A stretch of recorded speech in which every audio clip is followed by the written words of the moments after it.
and welcome back to the Pink Sofa Hour. I'm your host, Pedro, and I'm joined today by Alex Blocker.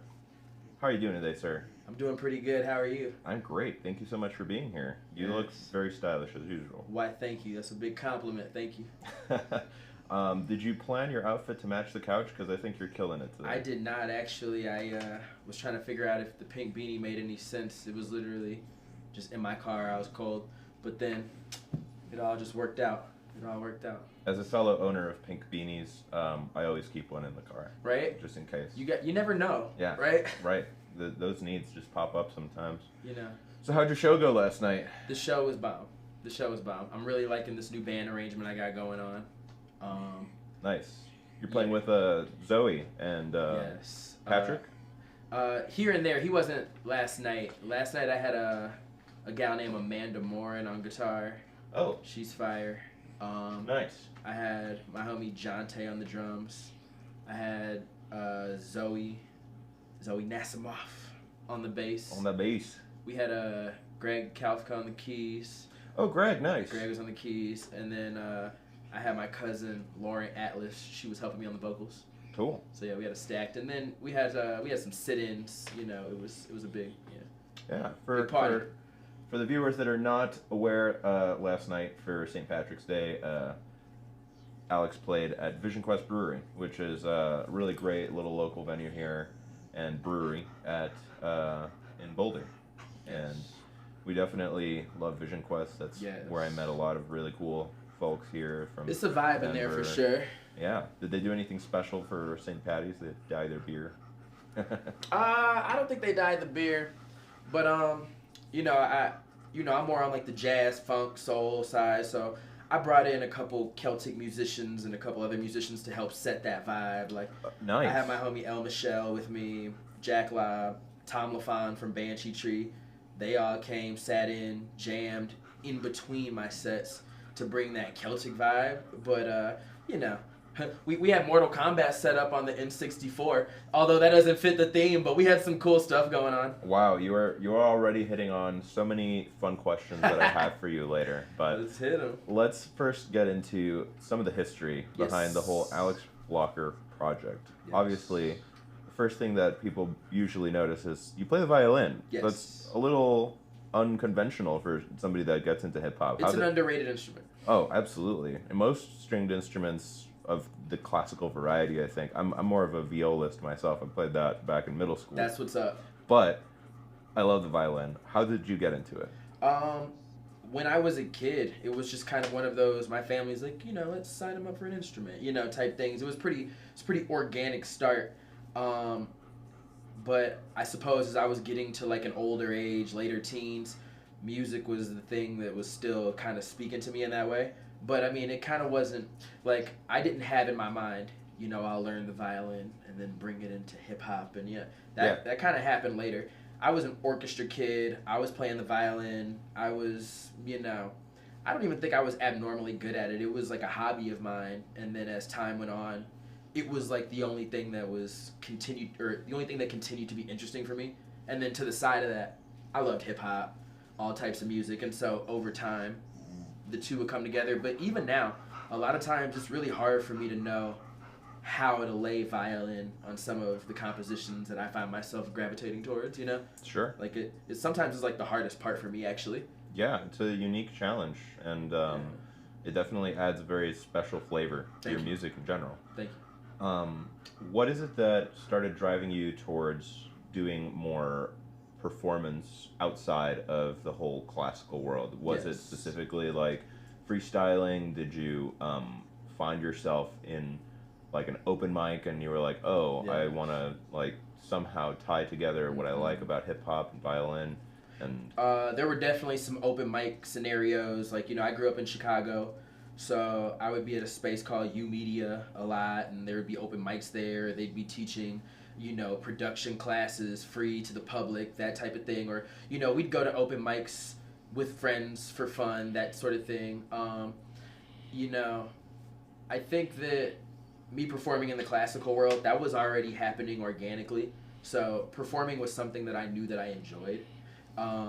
In high school, I got into the whole, like, friends of mine started making beats, and, naturally, I started trying to write, I started trying to produce, and so I think it just sort of happened naturally due to the fact that I was already performing in a different space. And then once I got into the whole idea of producing and writing myself, it just came a point where I was like, well, how can this be a part of it, Yeah, But, it wasn't right away. itself in a way. Yeah, it was a little later. I was probably I don't know. It was a little bit later. Were you drinking alcohol yet? Because that tends to help with putting yourself out there a little bit. No. I mean, like when you started performing your own music. Performing your own music can be such a daunting task compared to like classical, where like you are just interpreting music. Like when you're putting out your own ideas and thoughts, it can be quite a jump for people going from like being a studio musician to being an artistic musician of your own design. I like that question. For me, and I'll answer both. Alcohol or anything like that didn't have anything to do with it, because I started performing my own music when I was like pretty young, maybe like 18, 19, 20, maybe even sooner. But for me, the classical world oftentimes had more pressure to me. I see. Than creating my own stuff, performing my own stuff, because when it comes to giving my own stuff, you can't tell me if it's wrong or right. You can't really tell. I mean, this is my interpretation of an experience I had. If you don't like it, don't like it. Whereas in the classical world, I came from being graded in this, or I came from it determining what the next thing I would do is, or or moments when I wasn't up to par in the classical world, and I felt like just certain moments where when it was all said and done, there was a lot more pressure and emotional roller coasters that came with the classical world. And then I was studying it in school, so sometimes I'm banging my head on the desk over it. Whereas again, with my own music, it was kind of the opposite. It was kind of like, this is my blank canvas. Like if I come in here and decide I'm just gonna scream with no band, I'm just gonna scream. Like whatever I want to do, I can do that. Like now, is that interesting? Well, that's really interesting as far as a response to that question, because I find that some classical musicians carry that tension that they learn in school into their own craft, and they seem to kind of like start grading their own compositions without necessarily giving thought to the idea of like, well, should I really have been thinking about giving myself a grade on this, because it's my own thing. Right. Like, I can come up with my own grading scheme and decide if it's right or wrong. Right. And I mean, so it's cool to see that you kind of broke through that very quickly and almost kind of rejected it when you got into doing your own composition. Yeah, and it's so funny because the two were just sort of separate to me. Like, like classical, that was like that was academic stuff. That was, I still loved it, but that was like a day-to-day thing for me, whereas the music I was making on my own was more like an opportunity for me to experiment, Yeah, and I can tell that you do really love it. The way you play the violin, really, it comes across. Thank you. It's very expressive. And you learned how to do all that in Chicago? Did you go to college in Chicago? No, I went to college out here in Colorado, but I grew up in Chicago. I was definitely very far along on the violin in Chicago. Yeah. Before I moved out here. For college. My violin professor, or my violin teacher in Chicago, kind of was the one who told me, hey, you should go study the violin in Colorado. It'll. He just felt like it would be right for me, and he was right. So, how long have you been out here in Colorado now? I think I've been out here about a decade. Nice. Yeah. Yeah. So I went to college. Native at this point. Yeah. Yeah. Yes and no, because I still feel like in certain situations I still feel very much a Chicagoan, very much a Midwesterner. In certain moments, and how I handle certain situations or my perception of certain things. I'm like, I'm pretty sure I'm still a Chicago boy, but I definitely have had a good experience in Colorado. I went to school for a lot of it. I've been a teacher for some of it. I've been on tour for some of it. So I've had a really well-rounded experience here. It's hard to compare them because in Chicago, I was a kid more. I was like growing. Yeah. Whereas I was an adult in Colorado. So it was kind of like a way different experience, like. Of course. When in Chicago, we're like running the streets, hopping trains. I can't get into any bars yet. We're renegade and everything. Here, I'm getting in my. Yeah, you're getting in the regular my adult bag. life. Yeah, exactly. Of course. Yeah, Yeah, sipping I'm on like, the wine, you know. Yeah, exactly. Here we Yeah, are. yeah. Like I better check my mail. It's been a while. Yeah, no, I'm familiar with the notion of carrying around sort of the place that you came from as a Yes. unstoppable reminder in some sense of like who you really are is defined by where you came from. The South Side of Chicago is just such a unique place in so many ways, and Chicago in general. It's just such an interesting city. And then as I've traveled to different places, I found that you get a lot of respect from that city. People are like, oh, Chicago, damn, okay, cool. Yeah. You don't mean Springfield? I'm like, no. You don't mean Rockford? No. It's You a don't challenging mean... place to grow up. Yeah, it's interesting. Like Yeah. it's unlike anywhere I've ever been. And when I relocated, or as I've relocated, I kind of didn't realize how like on 10 high strung Yeah. I was. Oh yeah. But Miami I was can like, do that actually, to I'll people. keep that. I like that, but it's cool to be aware of it, I guess. But it's been helpful. Yeah, you're from Miami, right? Yeah. So you know Yeah, a bit of what I'm discussing. I do. I mean, pink kind of is a very Miami color. Is it? And Okay. I don't know if that was a subconscious choice or just kind of an accidental one. Sunset vibes. But yeah, you know, having that extremely colorful palette is part of where I'm Yes. from. I have a lot of family in Florida, but I actually haven't been to Miami yet. It's a pretty unique spot. Yeah, The I got gateway to family South in America. like, it tripped me out to realize how close like South America was, or like the Bahamas and stuff like that. Yeah. But I got family in some of the crazy parts. Like I got family in like Cocoa Beach, Jacksonville, Oh yeah. Orlando. But I mean, you know, Florida's a little bit on my shit list right now. You know, they're kind of passing some laws that kind of have me scratching Yep. my head a little bit right now. So, Yep. you know, since we bring it up, I just thought I'd bring it up. Like, what they got going on politically in Florida right now is It's not not what good. we're about over here in the Blocker on Top universe. It's not good. I It's think not good. Colorado's pretty much the antithesis of Florida Yeah. in a lot of ways. I like that. Yeah, me too. And it's I got out of there way back when that kind of stuff started happening. And Yes. that kind of trend started to feel Yes. kind of like it was taking over. Yes. But yeah, you know, there's still a lot of good people down there fighting Oh, good yeah. fights, especially I mean- in Miami. Miami is like the Democratic beacon of Yeah. most of Florida. And the thing is, like, there's good people everywhere. Yeah. But, you know. And you like to travel a lot, so you might know a little thing or two about that. Yeah, I'm getting out there more. It definitely took a little longer than I would have hoped, but I'm trying to do it now. I've seen some really cool. By the way, your Instagram, amazing. Thank you. I'm impressed by how much there is on there. Usually, I'm able to kind of like go through every post that people make. I'm Yes. a bit of a stalker, as some people might have noticed As if they you've deem it. tuned in to previous episodes. But I think 550 posts is where you're at right now. Okay. I don't think I could have really. Sometimes done I that delete justice. stuff. Yeah, I'll post more stuff, or sometimes I'll post somewhere I'm like, I'll probably delete that later. But that's amazing. yeah, thank you. I don't know. Yeah, man. And a lot of those posts are dedicated to performances that sometimes you've had on tour or Yes. like at random in Yes. like other different countries and stuff. Yes. I think that's super awesome that you're getting out there and doing your music in front of like a completely different group of people. Yeah, I think that's one of the coolest things about music is that it's its own language. It transcends. Yeah. You know, English, Spanish. Do you have any favorite memories from any of those tours and or countries that you'd like to share? So, my travels outside of the country, a little separate than the tour situation.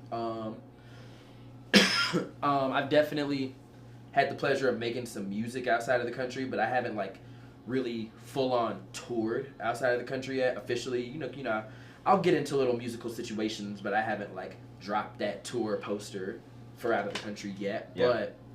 But as far as the travels go, last year I got out to a few different parts of Colombia, and that really was mind blowing for me. I mean, that's one of my favorite places I've ever been to.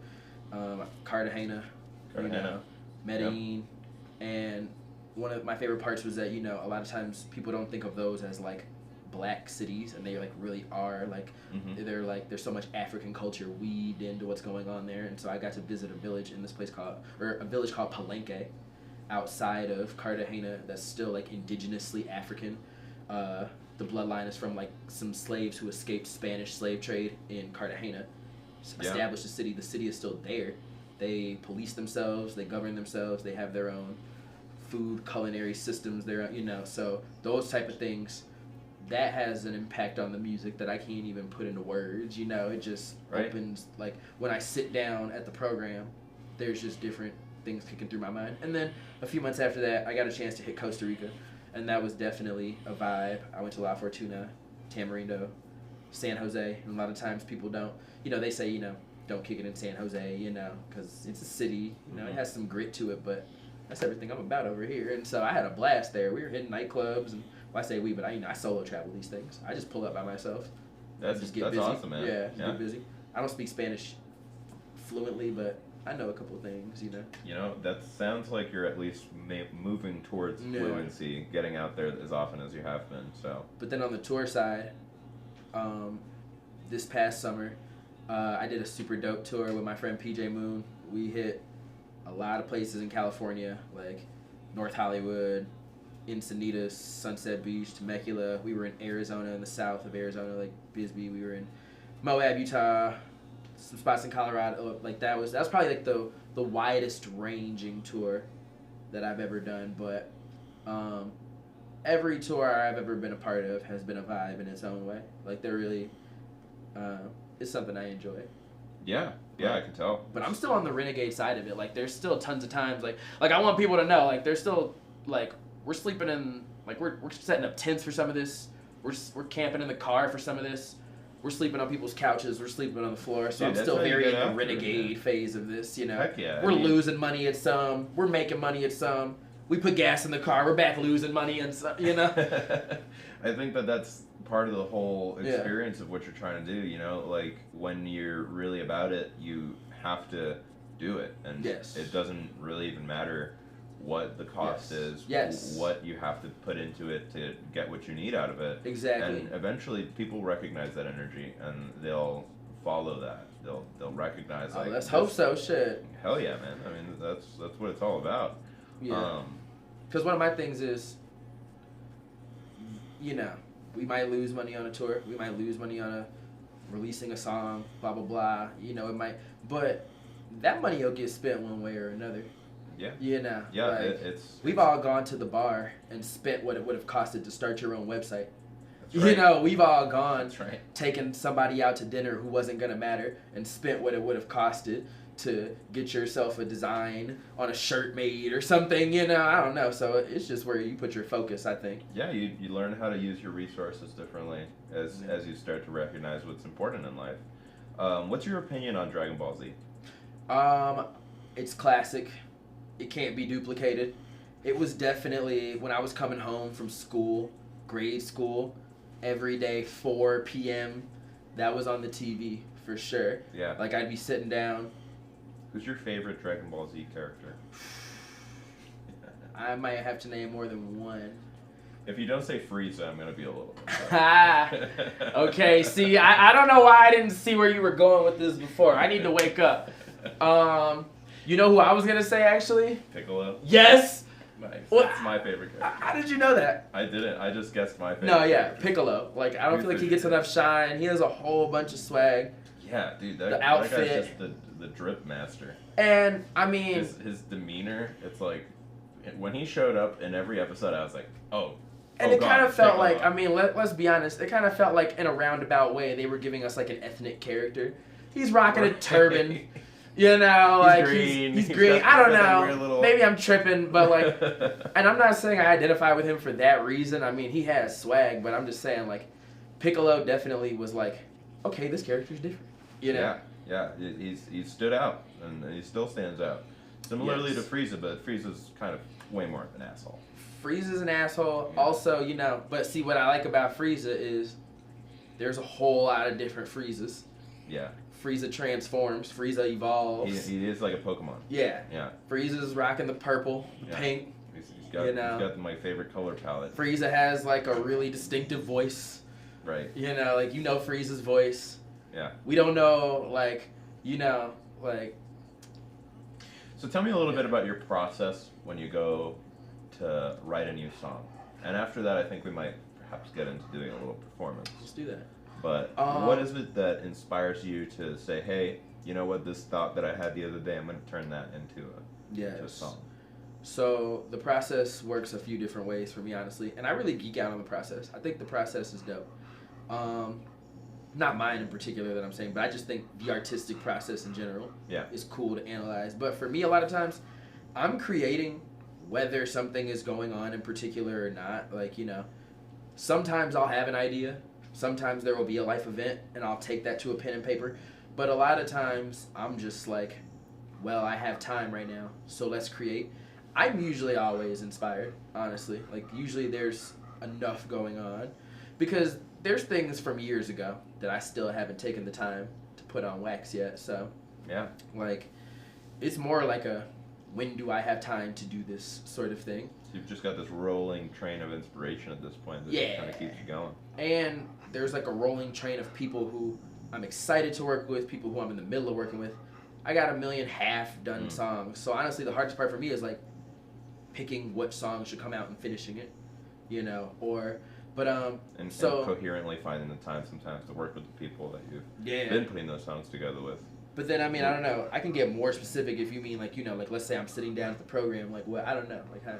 You know, I like to leave it as an open-ended question because everybody's process is very different.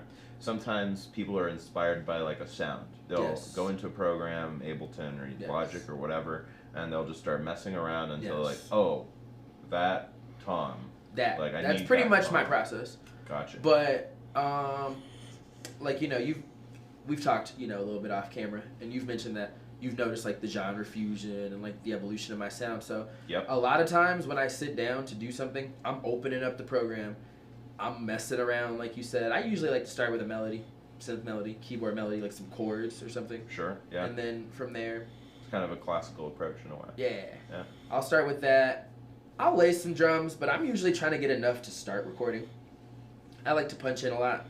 Yeah. I'm only writing lyrics if I have a specific idea, but I'm not one to really sit at the paper and try to get something out.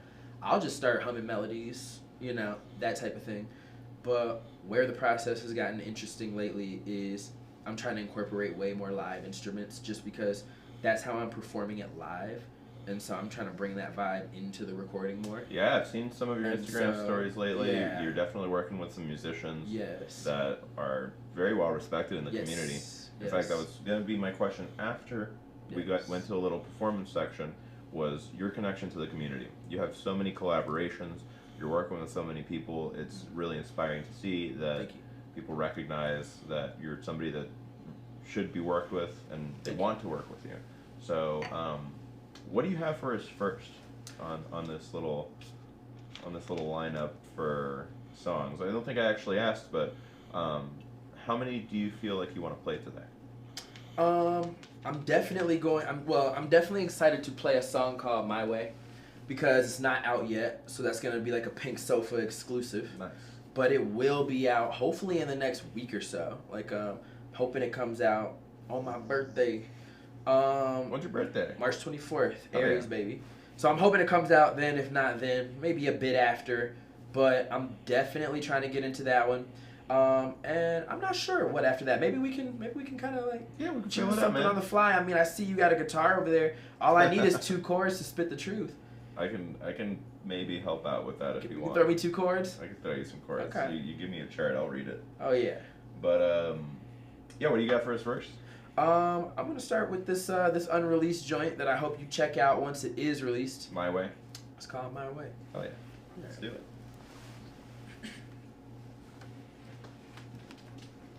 We just have this guy right here already.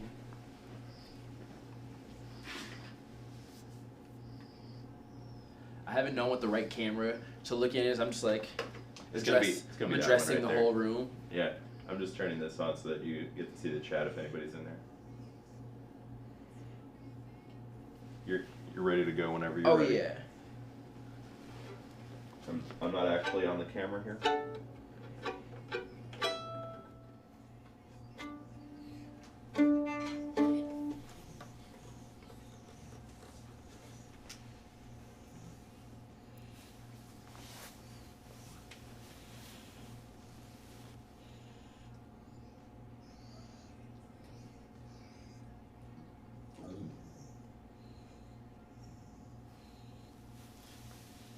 The production manager's tense over there. You are welcome to start whenever you're ready, sir. Oh, okay. You have the backing track? Yep. My bad. You need me to get that going for you? Nah, I forgot that was me. That's okay. Here, I got you right we'll here. cut that in post. You know what I do think I need, though. We need this guy. Gary can help you out with that. Battery 80%. Sorry, this is the first time on Pink Sofa that we are working with a backing track, and I think that that's very exciting. I think we're going to do it correctly. But, This is me. No, that ain't. This is you right here. that's fun.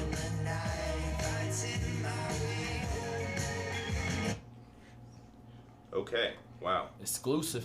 Just doing some real fun stuff Pixel today. 6 Pro disconnected. Here we go. Oh boy. All right. We should be ready to go.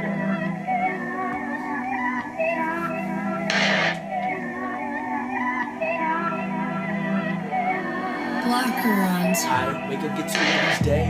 I caught your eye with my taste. Costa Rica 2 weeks. Just did a show in LA. One thing about me, I'ma do it my way.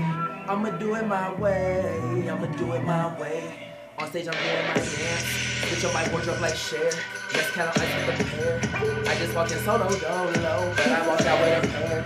No, I cannot pick you up. You gon' have to meet me there. My own section in the club. You gon' see me there.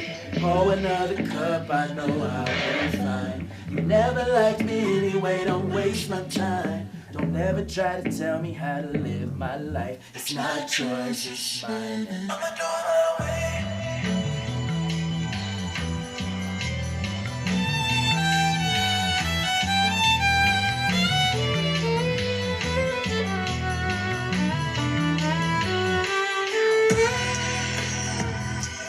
Costa Rica 2 weeks. I just did a show in LA. One thing about me, I'ma do it my way. I'ma do it my way. Hey, deep breath on the beat with me. Shout out to Deep Breath. Some rock on top stuff exclusive. Pink Sofa Hour. My way coming out soon.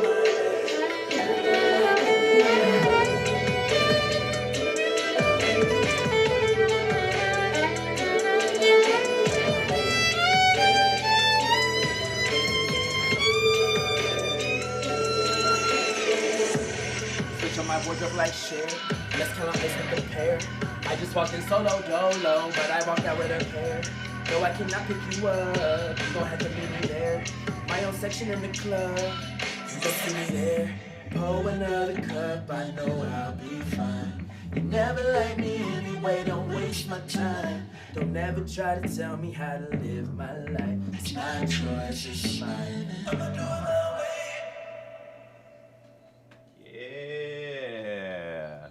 First time that's ever been performed. Dude, that was sick. Yeah, probably not the last. I certainly hope not. I feel like that is starting to touch on some of the subjects that I wanted to discuss, which is, I think, the progression of your music as an artist. And in particular, bringing the violin more and more to the forefront of where it is that it lies in the music. Yes. You know, I went and did a pretty deep dive overall on what it is that you did as your first couple of songs. The Quicksand demo, Heartbreak Radio. Yes. And then the Colors EP. I think that was the first album that I listened to that actually had the violin showing up. Really? In particular, I think it was Medallion. Okay. That track. I'm not sure if I really heard it on Heartbreak EP. Heartbreak, there's some violin in there, but it's definitely like solos in songs. Gotcha. But if I recall correctly, every song in Heartbreak Radio does have violin in it. A little bit. Okay. Yeah. Gotcha. It might not be there's no, I don't have any songs where did the Colors violin come out before Heartbreak, or it came out after. But it was within okay. the same year, I believe. It was. They were both 2018. Yes. And Colors was a collaboration with a guy called Rise. Rise, yes. Rise is a super dope MC. Nice. Yeah. Yeah. Did you do most of the production on that album? I produced Indigo Okay. off that album. A couple of the beats were by a producer named Unexotic. And then one of the beats was by one of my homies named Ox, who's sort of like an in-house collaborator for me. He's you know, we've been working together for years. When I spoke earlier of, oh, my friend started making beats, like, you know, Ox. That was Ox. Yeah. Nice. And so, you know, he's all over the place in my sound. Like, sometimes he's mixing and mastering stuff. Other times he's making cover art. Like, when this My Way song drops, he did that cover art. Yeah. And yeah. By the way, if anybody's tuned in right now and they don't know, we do have the chat up on our little monitor here in case anybody wants to send any messages to Alex and say, hey, what's up? Later on in the program, we will perhaps allow people to ask some questions if we have enough time. Yes. So something fun to do, and occasionally the traditional thing to put into the chat is yeehaw. I don't know. Yeehaw. Yeehaw's in the chat. I don't know where that came from, but it's just the pink sofa yeehaw. Okay. So I had a couple of things I wanted to talk about on both Heartbreak and Colors. Yes. Which one would you like to answer questions about first? Let's do Heartbreak. Let's do Heartbreak. Yeah. French 7/5. Yes. I like that song a lot. Thank you. And I like that you have this sort of, not like rhyming scheme, but it feels like a chain link sort of approach to writing these lyrics sometimes, where lyrics from previous song on the album will show up on a song that's afterwards, and then it'll kind of have this like linking effect throughout the entire album. And I wanted to, I guess, just kind of poke your brain about how you decide what needs to be repeated. What is it that fundamentally forms like the conceptual core of an album enough that you link these songs together? Because you've already mentioned you have a bunch of songs that are kind of in half-finished states.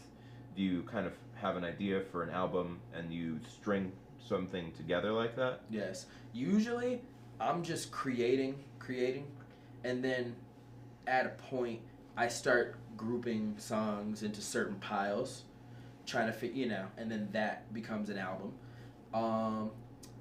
With Heartbreak, as far as like what lyrics come back, it's not something that I have pre-planned. I think that it would be cool. Like, I like cohesion. Yeah. But at the same time, I myself am kind of a sporadic, all over the place person. So, that the energy of cohesion is there, but a lot of times it isn't executed in a pre-planned way, like something cohesive would have to be. Okay. So, a lot of times, like, it's all a vibe, a similar vibe, but, lyrics feeling similar and certain, that's just kind of me curating that album, but it's not as if I'm usually looking at two songs saying, I'll bring this line back here. Usually, I'm in a recording session and it just works out. That line naturally came back up again. Yeah. Yeah, that makes sense. Also, when I was reading the track list for Heartbreak, I saw French 7/5, and I read it in my head as French 75. Yes. What is French 7/5? Why is it? I believe that it would be French 75, actually, if we were pronouncing it correctly. So it's a beverage. It's a beverage? It's a cocktail. Huh. Yeah. What is it? In verse 2, I explain it. So it's like Bombay with the... So it's gin, champagne, lemon juice, simple syrup. But...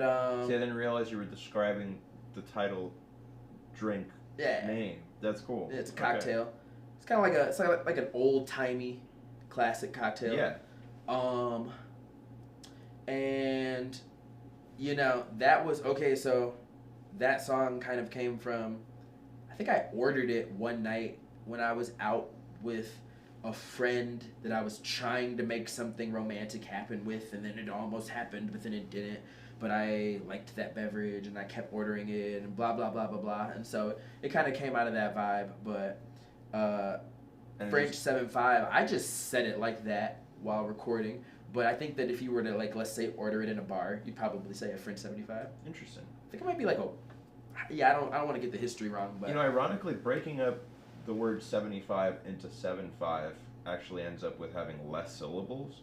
So that kind of is very rare. A little poppier. A little poppier for sure. Yeah. And just kind of one of those strange. It's easier numbers, circumstances. I'm trying to be accessible to the people. There you go. I like it. I think that it flows really well. Thank you. That was my favorite track on that album. Yes. Okay. For the record. Thank you. I think it was the most memorable to me. My favorite track on The Colors. Yes. Was Mahogany. Mahogany. Which is not a color. You know what? I never thought about that actually. I mean, it does kind of invoke sort of a color. It gives you the thought, yeah. And I was like, okay, I can let that one slide. But then Medallion came around, and I was like, well, is that not a color? There could be many different colors of medallions. Okay. Am I getting it confused, or is there a very particular golden medallion sort of like? You know what? I was thinking of a golden color. Okay. For it. Gotcha. That makes sense. In that so case. I think perhaps the invoking of a color is a vibe of its own, because it's like we both thought that. Yeah. But there are lots of colors of medallions, When I think of medallion, I just think of like the object. And mahogany, I think of an object, but most mahogany has kind of a similar color to each other. Brownish. Yeah, exactly. Yellow. Kind of like that. Yeah. Are violins made out of mahogany? This one isn't. Okay. I know there's definitely some guitar necks that are typically mahogany. That I'm not sure. I don't believe typically. Yeah, it's not necessarily. I know I have one around here that's a mahogany neck. I feel like I should know the answer to that more sternly, but I don't believe that that's like a. Yeah, I don't think so. I'm not a scientist. I'm not a luthier. Exactly.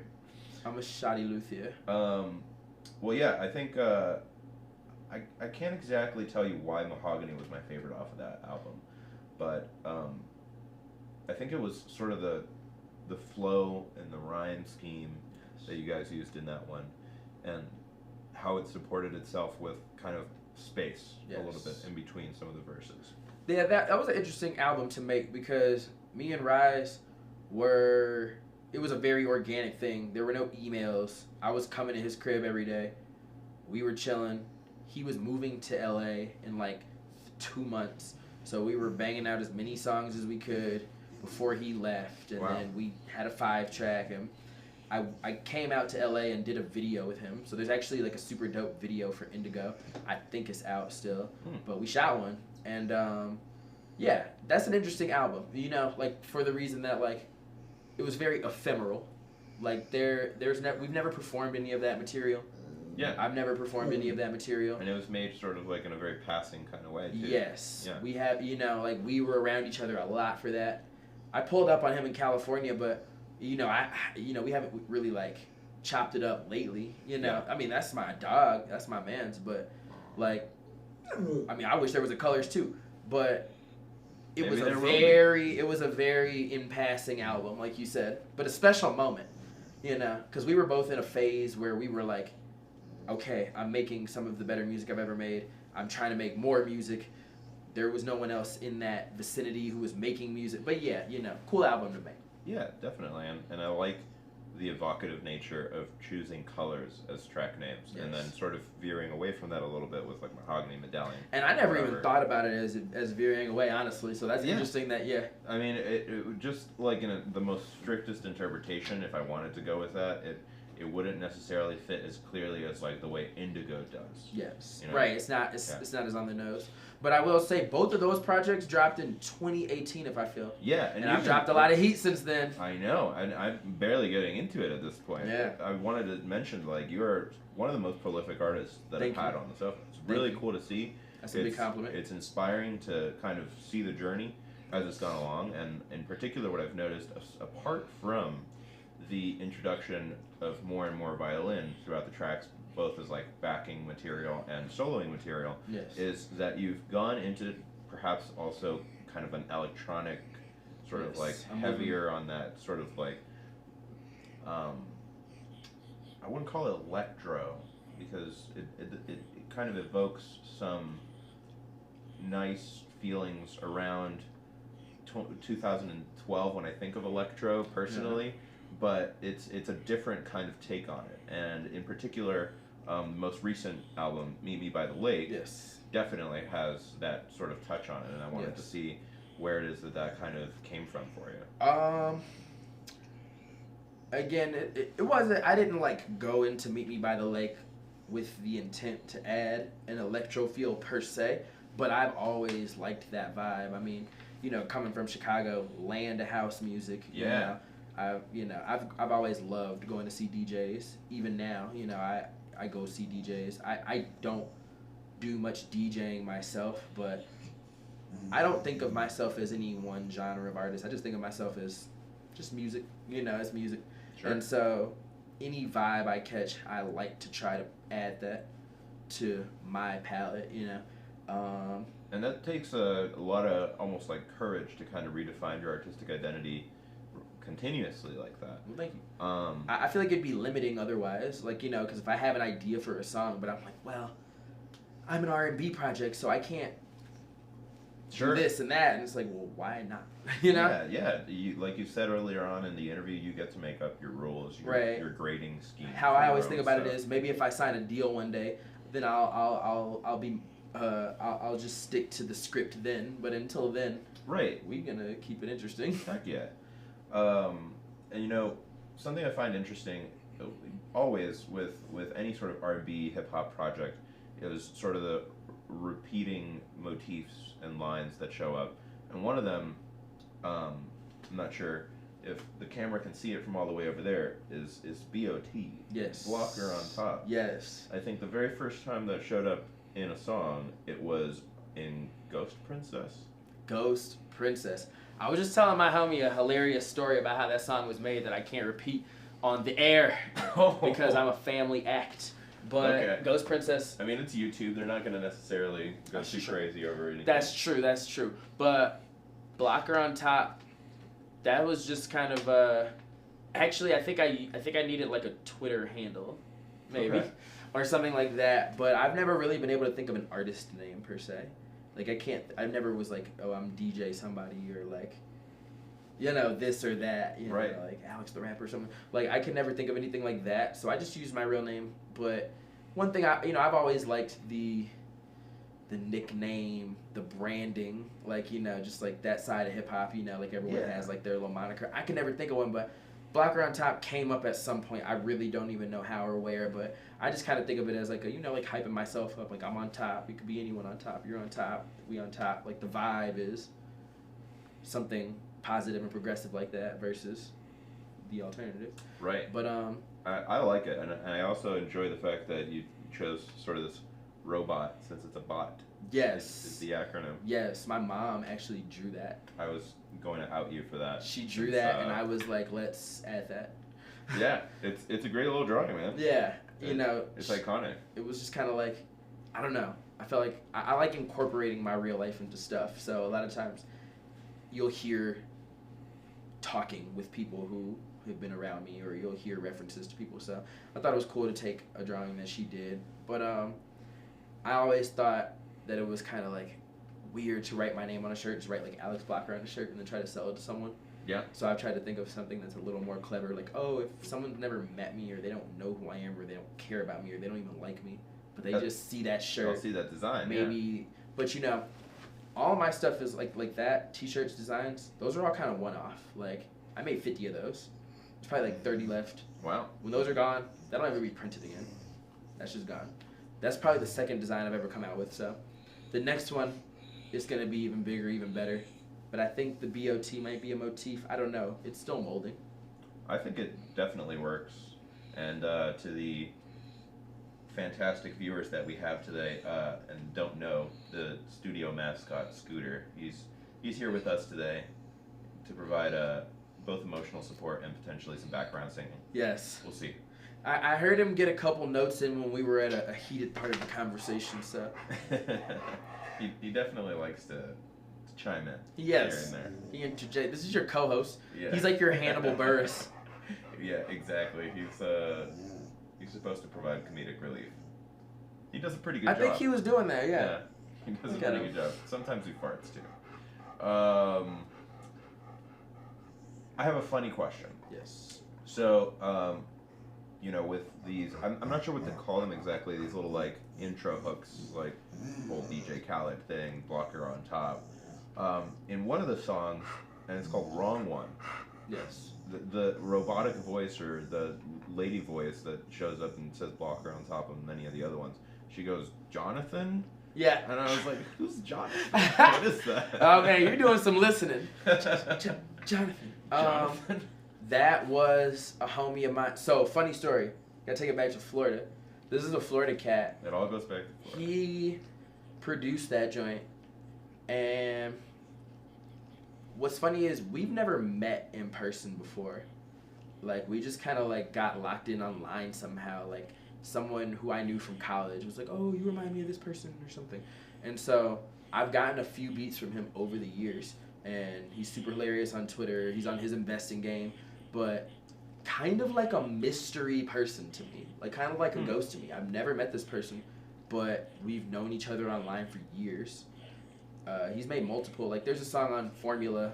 I have an album called Formula. There's a song on there called Racks on Me. Yep. That was produced by him. That's where Freeze is from. Yep. And even on one of my next projects, there's a couple beats floating around from him that may or may not make it to there. So, yeah. That was a pandemic project, right? Which one? Formula.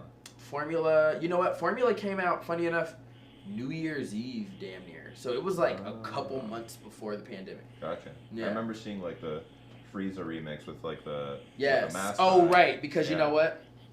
You went back to that track. We dropped the video.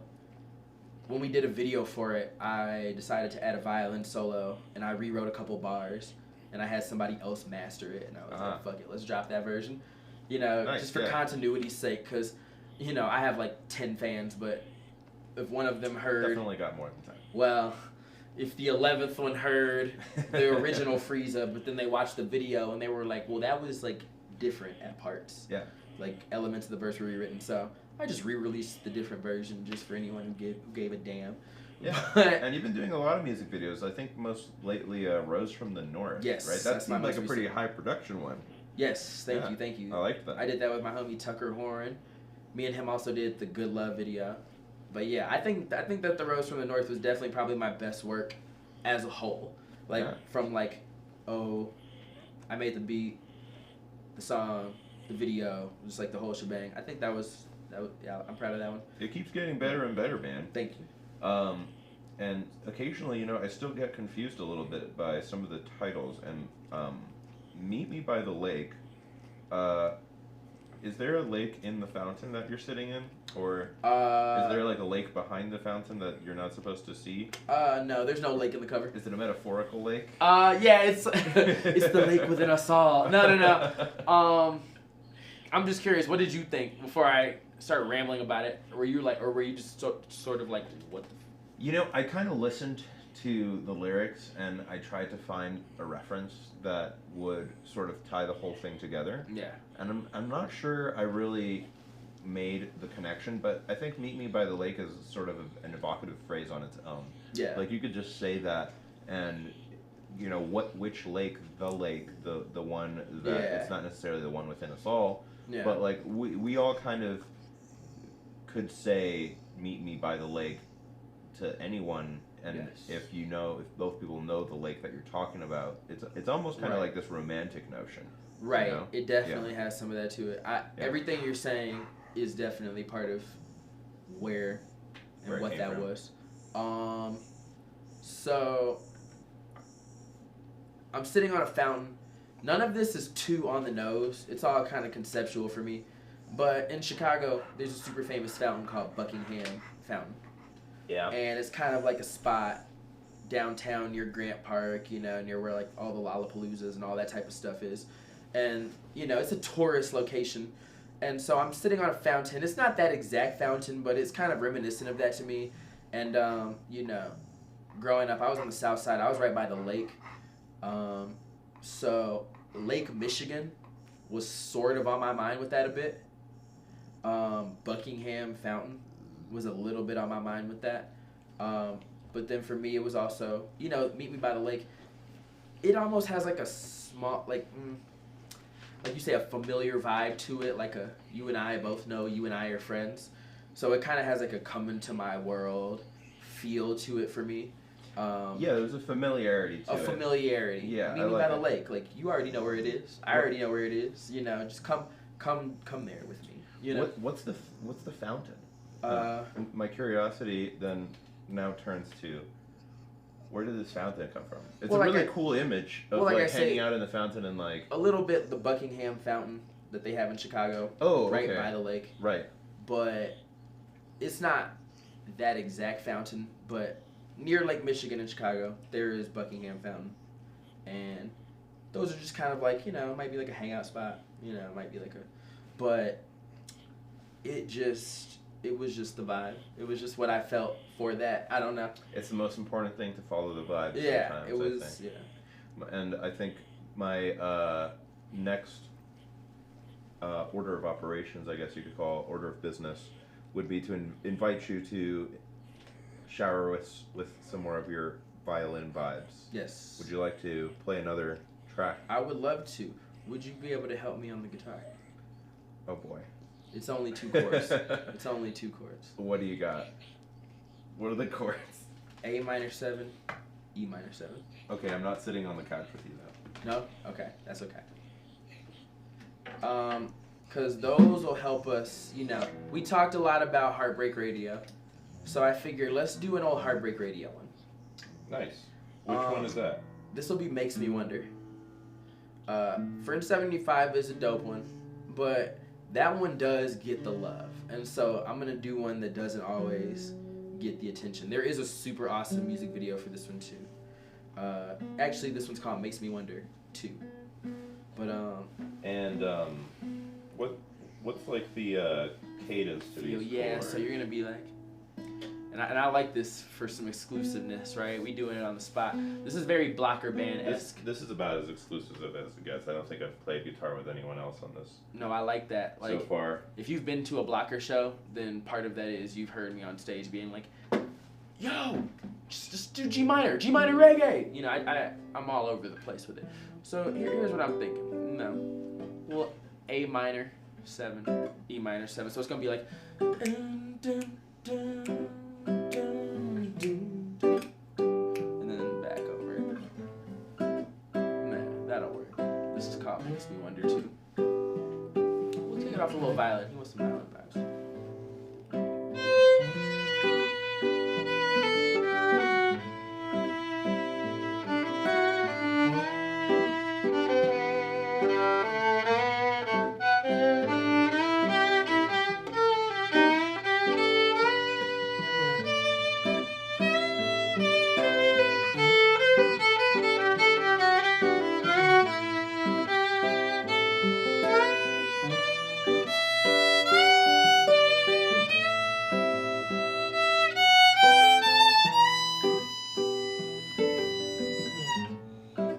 My phone went dead, that's just your luck. I pulled up in an Uber truck. I'm in my zone, I'm bossing up. I got some cash, I tossed it up. Oh, Santa Fe, New Mexico. Southside, we on Airport Road. We in your car, you in your feelings. We pulled up to the corner store. Oh, dance with devils in blue suede radio. Her heart gon' break. Sad to say that some would say you never knew me anyway. We in your car, you in your feelings. She chasing love, I'm chasing millions. Couple days turned into a phase. What the situation that we're in? I contemplate on better days. You still wonder what we could have been. It makes me wonder, oh, oh, oh, oh. It makes me wonder, yeah. It's my fault, tell me that it's my fault, oh, oh. It's my fault, tell me that it's my fault. She ain't got no time wasting all that.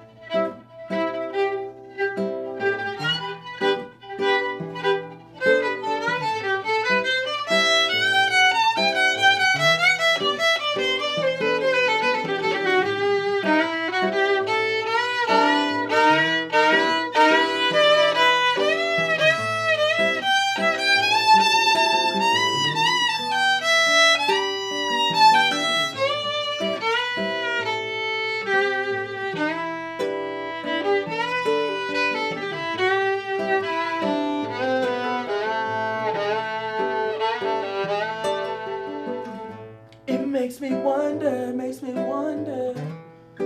yeah. It makes me wonder, oh, it's my fault, tell me that it's my fault, oh, it's my fault, tell me that it's my fault, she ain't got no time, wasting too much the time, no.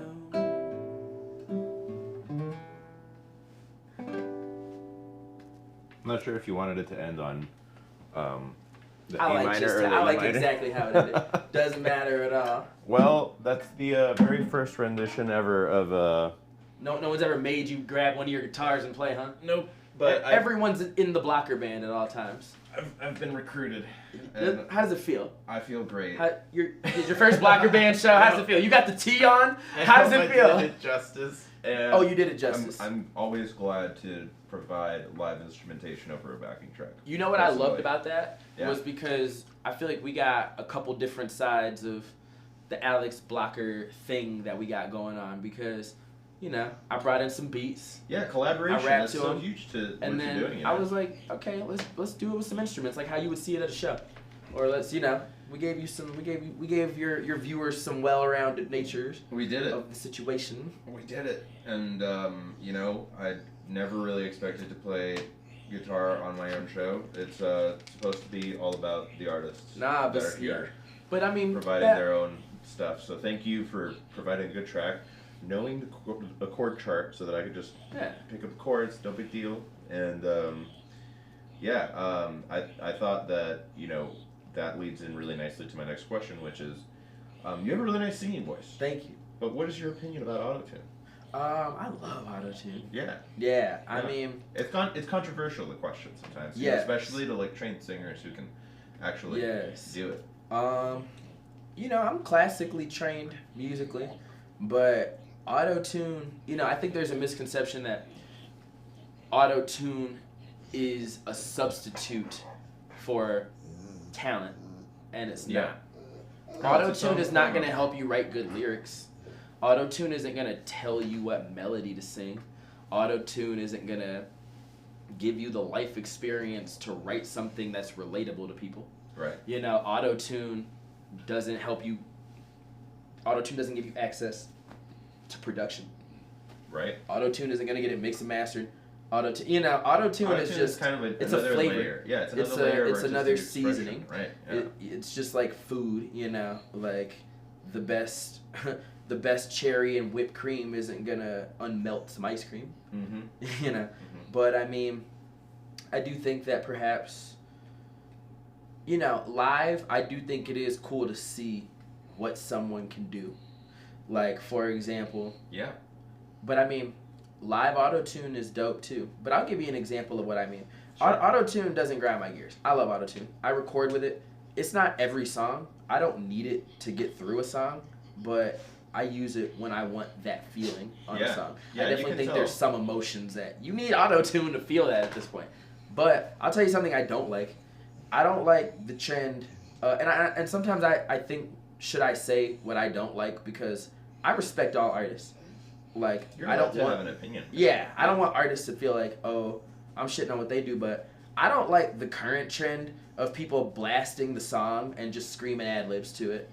You don't know your verse, you don't know this song, you're just playing the song, and you're yelling A over it, you're screaming parts of the verse. Right. Without auto-tune a lot of times. Can they turn the auto-tune on? Yeah. And so, that's where the classical thing comes in. Right. Because I come from, like, when you go see my show, I'm on stage singing and rapping every word for 2 hours. People do a 30-minute set, got the MP3 blasting, they're on stage screaming ad-libs. Now here's the thing, I'll still go to concerts like that and have a ball, but would I present my art that way? I'm not sure. Maybe I might have a hook play at some point. If I'm in a stadium, if I'm at a point where we're a huge production, maybe certain elements would be pre-recorded. Maybe it just has to be that way at a certain level of production. But I dig seeing what an artist can do live. I actually don't mind hearing a few mistakes if you're giving me a really passionate performance. I agree. Like, I think that really humanizes the whole thing quite a bit. And Yeah. I think people are afraid of auto-tune dehumanizing Yeah. stuff, but I think, like you mentioned, if you use it tastefully, as a flavor, as a little seasoning, Yes. it can be just a part of the artistic expression as much as anything else. Because the flip side of what I'm saying is, okay, I don't like when people are screaming over the MP3, but some people are interesting enough as performers to make it work. Some people's mannerisms, their outfit, their stage design, their lights, their this, their that, make it so, well, I still want to see this. But, and with auto-tune, like, some people are maybe falling back on it too hard, but a unique, creative, like you said, the auto-tune is just a little cherry on top. Yeah. So we are nearing the end of the interview today, Yes. and I have one final question, really. And if any audience members would like to ask questions, to see Eric popped in here. We'll be seeing him at the jam later. Yeah. What did you mean by blocker so cool, like I sip on detergent? Blocker so clean. Clean. Not Blocker cool. so clean, like I sip on detergent. You know what? That just answered my question. Okay. Never mind. I thought I heard the word cool, so. I don't always enunciate like I should. I don't always listen like I should. But I want to thank you again for being here today. Yes. I think that it's been a fantastic interview, so special. Your drive, your vision, so Thank you so much for having me. I'm excited to be seeing you again sometime soon in concert, apart from the jam tonight. Yes. And thank you to everybody who tuned in, listened. Next week we've got Little Trips, which will be a blast.